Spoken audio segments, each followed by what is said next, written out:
Provide options for executive functions. In this guideline, we're revisiting self-regulation and asking students to think strategically. What is your goal? How will you get there? How will you monitor your progress and, if needed, make adjustments?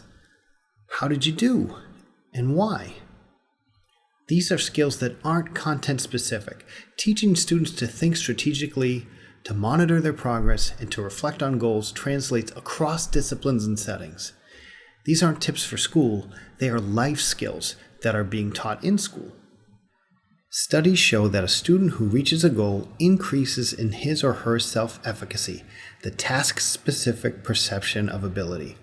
Enabling students to set goals, make plans, monitor progress, and reflect on performance can gradually create self-regulating learners.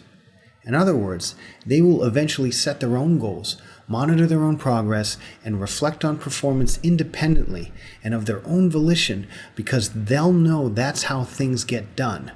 And getting things done feels good. So let's look closer at these checkpoints.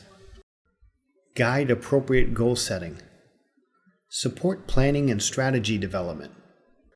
We want to help students set appropriate goals, including estimating what they'll need and how much effort it's going to take to meet the goal.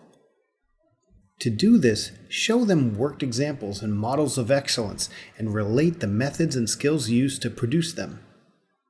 Give them checklists to use in monitoring their progress, and hold feedback sessions where you give feedback and prompt them to critique their own work and effort. Finally, make sure that goal stays front and center through prompts and signs. Enhance capacity for monitoring progress. Finally, help them track their progress and performance through a variety of means.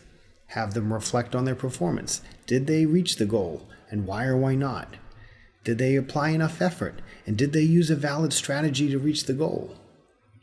Give them reference points for measuring progress, such as Lexile levels or keeping portfolios of work. You can also give them rubrics or other tools to self-assess the quality of their own work and their fidelity to the plans that they created. So to close, the principle of action and expression allows your students to express themselves in the manner they perceive, showcases their abilities, and best communicates their learning. However, options have to be supported if they are to be utilized. After all, options I can't use aren't really options at all. Check out the UDL guidelines available through the resources to go more in depth on each of these checkpoints.